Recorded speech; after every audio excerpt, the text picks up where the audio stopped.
माझ्या बाबतीत जे काही घडलंय ना ते सगळं विसरून मला त्याच्या खुशीत जायचंय. जानकीला नर्मदेच्या नावाने गणेश मंदिराला थोडे पैसे द्यायचे. पुजारी काकांशी बोलणं खूप महत्वाचं आहे. नर्मदा वहिनींसाठी दान धर्म करायचाच आहे तर मला सरळ सरळ येऊन सांगायचं ना. आत्याबाईंकडे वशीला कशाला लावायचा? सकाळी मी फोन केला होता ना जानकीला, म्हणजे तुला भेटायला येऊ शकतो का नाही ते विचारायला. तेव्हा तिने सांगितलं नर्मदा काकूची जयंती आहे ना आज.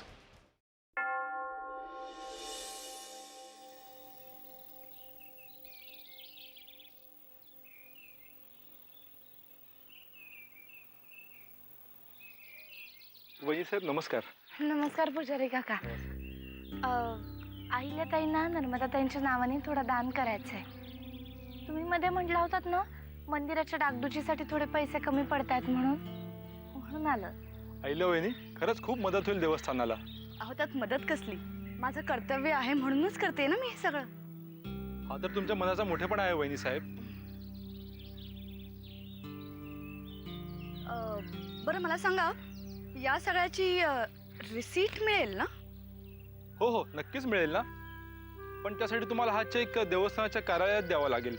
हो ठीक आहे, चला मग. आणखीन एक गोष्ट, तुम्ही जे काही करणार आहात तिथे माझ्या नावाचा शिलालेख हवाय मला.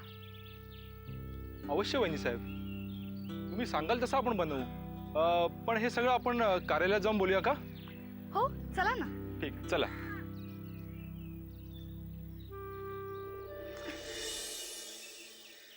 प्रत्येक वेळी माझ्या मागे मागे यायलाच हवं का? मी कामासाठी चालले तिकडे, त्यामुळे मी तिथे जाईन, तू इथेच उभं राहायचं, कळलं?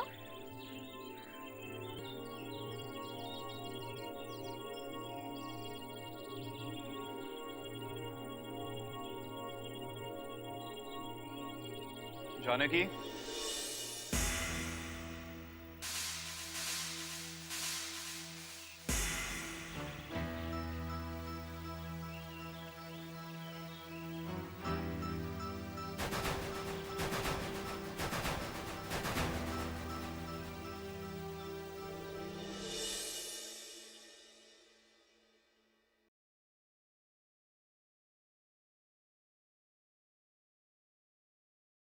नरसिंह, आज तू लवकर कसं काय आलास? नाही, काही विशेष कामं नव्हती आणि आज संध्याकाळी एक सभा आहे, त्याची तयारी सुद्धा होती. अमृता कशी आहे? छान आहे. अरे अरे मी छान आहे असं म्हटलं, गप्प का झालास?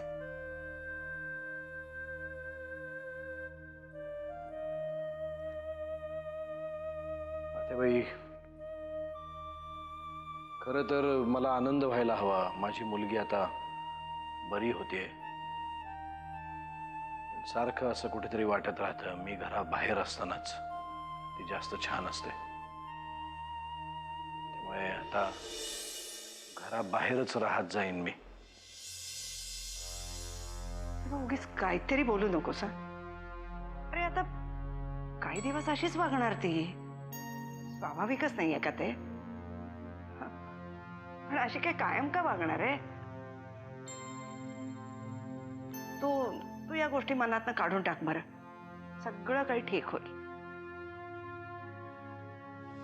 सगळं काही ठीक होईल या आशेवरच जगतोय मी. केव्हाच गेलो असतो नर्मदेच्या पाठोपाठ. अरे हा हा प्रसाद घे.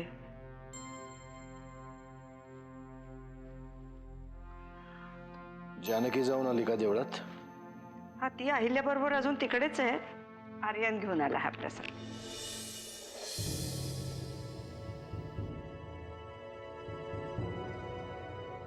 अरे नर्मदेची पहिली जयंती आहे आज. तो देवळात गेला होता, तिथलाच आहे हा प्रसाद.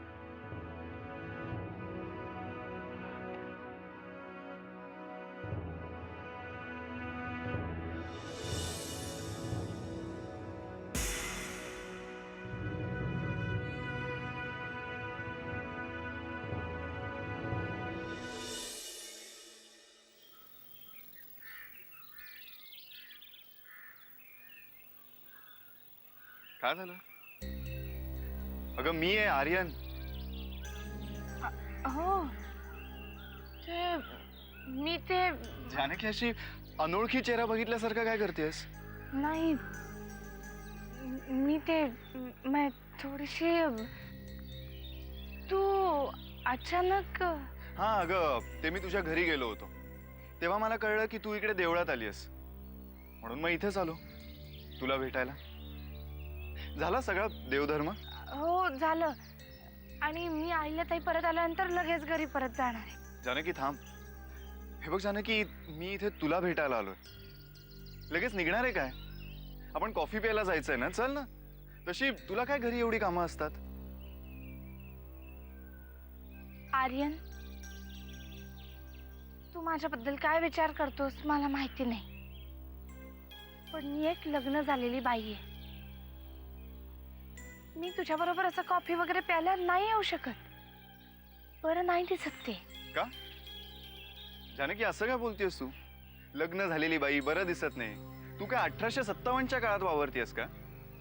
आणि जानकी कोणी सांगितलं की लग्न झालेल्या बायकांनी बाहेर कॉफी प्यायला जायचं नसतं म्हणून?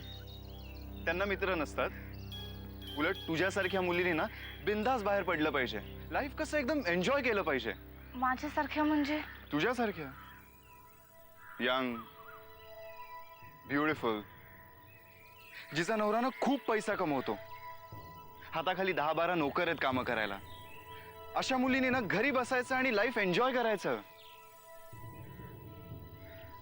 अहिल्या काकू,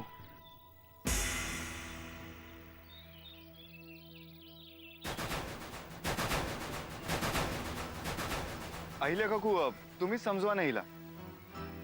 मी हिला म्हणतोय माझ्याबरोबर कॉफी प्यायला चल म्हणून, आणि ही तयार होत नाहीये. आता तुम्हीच सांगा ना, लग्न झालेली मुलगी एखाद्या मित्राबरोबर कॉफी प्यायला जात नाही का?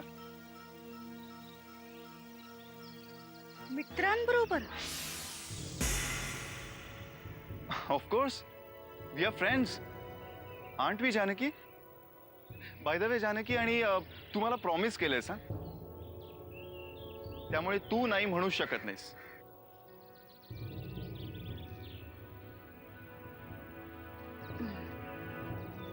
जानकी, हा एवढं सांगतोय तर जा ना त्याच्यासोबत. अहो तुम्ही मित्र आहात ना एकमेकांचे, मग त्याच्यासोबत जायला काय हरकत आहे? पाहिलं जानकी, आता अहिल्या काकूनी परमिशन दिले. आणि हे बघ, तू काही काळजी करू नकोस. आज मी माझी कार आणली, आपण कारने जाऊया. अहिल्या काकू, यू डोंट वरी. मी जानकीला घरी ड्रॉप करेन. Why should I worry? Go and enjoy yourself. Bye.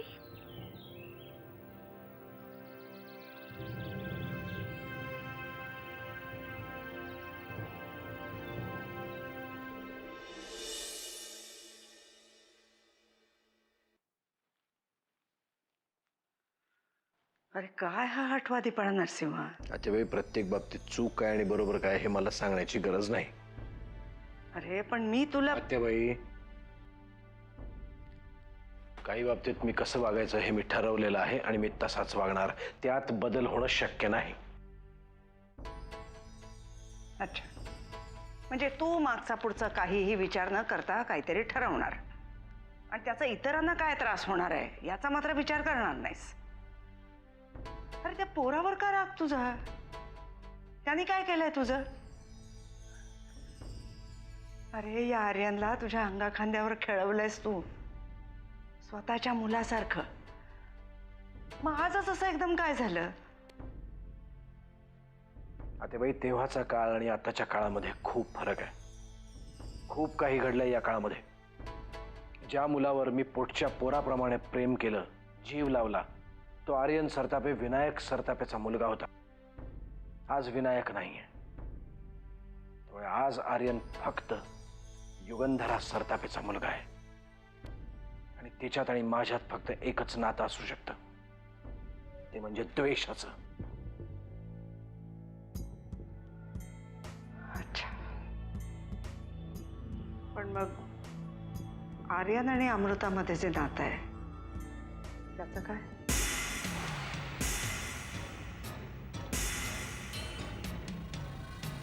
Aryan, तू कितीही आग्रह केलास तरी मी तुझ्याबरोबर येऊ शकत नाही. पण का जानकी? जानकी जानकी तुझे विचार नाही हे असे बुरसटलेले का आहेत? तू काही म्हण, मला त्यांनी फरक पडत नाही. मला फक्त एवढंच कळतं की मी तुझ्याबरोबर आलेलं यांना आवडणार नाही. आणि यांना जे आवडत नाही ते मी कधीच करणार नाही. हेच ना? हो, मग जानकी, त्या दिवशी तू मला तुझ्या घरी घेऊन गेली होतीस अमृताला भेटायला, ते आवडलं होतं तुझ्या यांना?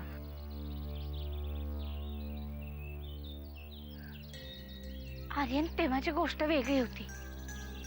उगीच लहान मुलांसारखे प्रश्न विचारून हट्टीपणा करू नकोस. नाही जानकी, हे बघ मी हट्टीपणा करत नाहीये. जानकी, तुला जर असं वाटत असेल ना की मी तुला फोर्स करतोय तर आय एम सॉरी. मी नाही फोर्स करणार तुला. हे बघ, कॉफी पिणं ना हे फक्त एक निमित्त होतं.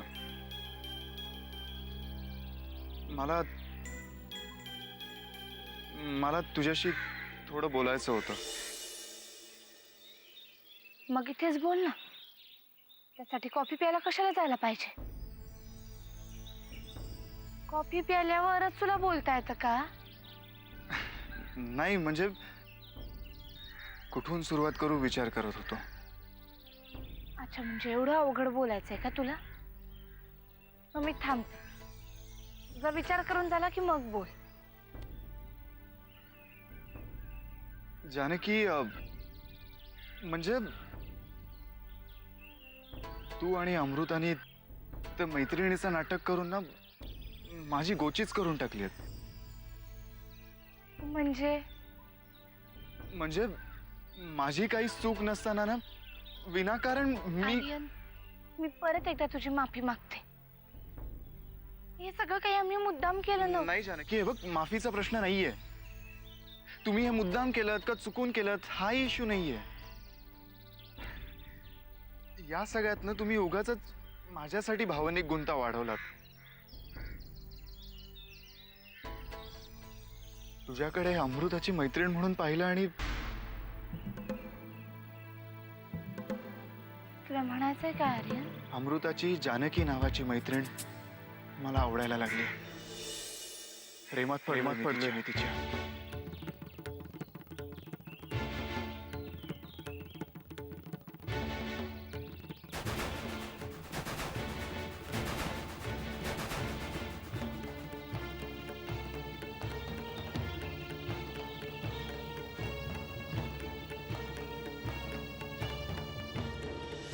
आतेबाई, तू काय बोलतेस तुला तरी कळतंय का? मी काय बोलतेय हे मला कळतंय, पण तू कसा वागतोयस हे तुला कळत नाहीये. नाही आतेबाई, अमृता असं वागणं शक्यच नाही. कदाचित माझ्यावरचा राग दाखवण्यासाठी ती हे सगळं भासवत असेल. नाहीतर आर्यन हा युगंधरा सरतापेचा मुलगा आहे हे माहीत असूनही अमृता त्याच्या प्रेमात पडणं शक्यच नाही. अरे पण तिला कुठे माहिती होतं तो युगंधर सरतापेचा मुलगा आहे म्हणून? आणि तो कुणाचा मुलगा आहे याच्याशी आपल्याला काय करायचंय? तो कसा आहे हे पाहायचं आहे ना. आणि आर्यन खरंच अतिशय चांगला मुलगा आहे. त्याच्यामुळेच तर आपली अमृता या धक्क्यातून बाहेर आली, सावरली. आत्ता आत्ता हसा खेळायला लागली रे. हा, आता तुझ्यावर अजून तिचा राग आहे, पण तो असा किती दिवस टिकेल? जाईल एक दिवस. तेव्हा तुमच्या फुटकळ भांडणापायी तिच्या सुखाच्या आडी येऊ नकोस बाबा. फुटकळ भांडण नाही आतेबाई. आणि हे सगळं अचानक नाही घडलंय. 11 वर्षांचा दबून राहिलेला संताप आहे हा. आणि आता या प्रसंगामुळे हा संताप अजून दबून नाही राहू शकत. त्यामुळे अमृता रस्त्यावरच्या एखाद्या भिकाऱ्याच्या प्रेमात पडली तरी चालेल, पण युगंधरा सरतापेच्या मुलाच्या प्रेमात कधीही शक्य नाही. रागावू नकोस नरसिंहा, पण तुझ्या या चालण्या न चालण्याला अमृता भीक घालेल असं मला तरी नाही वाटत.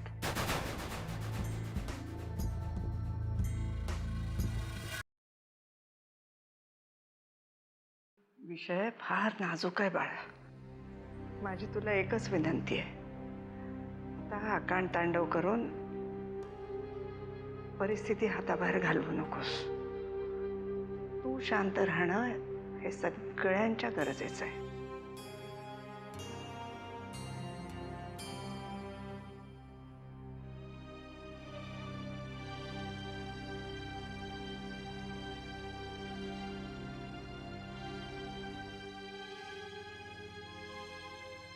आर्यन आणि अमृतामध्ये जे नातं आहे त्याचं काय? तुमच्या फुटकळ भांडणापायी तिच्या सुखाच्या आड येऊ नकोस बाबा. तुझ्या या चालण्या न चालण्याला अमृता भीक घालेल असं मला तरी नाही वाटत.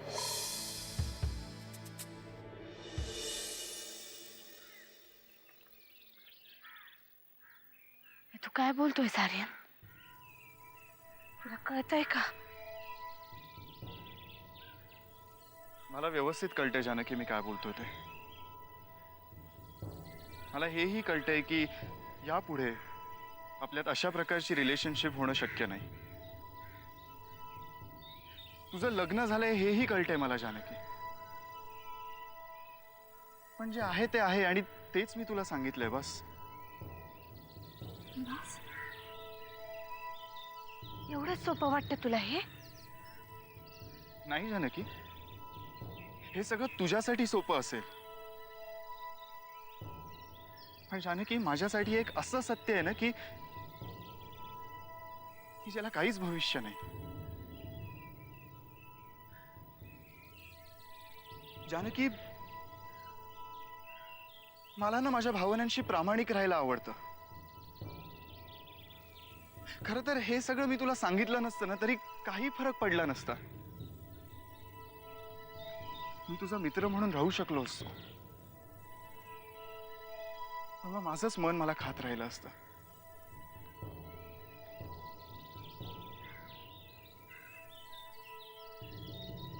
आर्यन, तू मी जानकी, जानकी मला कळतंय तुला काय वाटतंय ते. जानकी, पण मला हेही कळतंय की मी जेव्हा तुझ्या प्रेमात पडलो तेव्हा माझ्यासाठी तू फक्त अमृताची गावावरून आलेली एक मैत्रीण होतीस. आणि आता तू नरसिंह किल्लेदारांची बायको आहेस.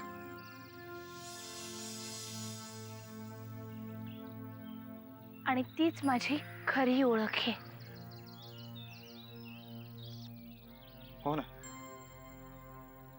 म्हणूनच तर म्हटलं मी, तुम्ही ना माझी गोची करून टाकली आहेत. जानकी, हे म्हणजे कसं आहे माहितीये, एखाद्या लहान मुलाला त्याच्या आवडीचं चॉकलेट दाखवायचं आणि मग ते मूल धावत पळत ते चॉकलेट घ्यायला आलं ना की त्याला पकडायचं आणि ठेंगा असं ओरडायचं. मला हे सगळं कळलं ना जानकी, तेव्हा खूप त्रास झाला मला.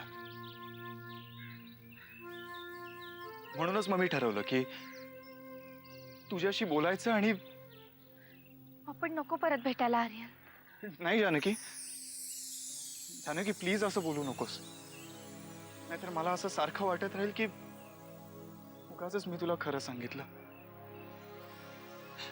हे बघ जानकी, मी तुला हे सगळं सांगितलं ना याच्या मागचं कारणच हे होतं की आपल्यात आता जी काय मैत्री उरली आहे ती स्वच्छ आणि पारदर्शी असावी. ठीक आहे ना, प्रत्येकालाच आपल्या मनासारखी हवी ती गोष्ट नाही मिळत. Big deal about it. पण जानकी,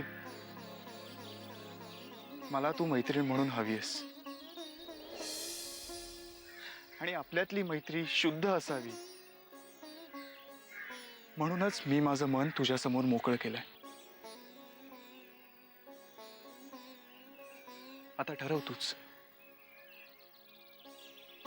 माझ्याशी मैत्री करायची आहे की नाही ते.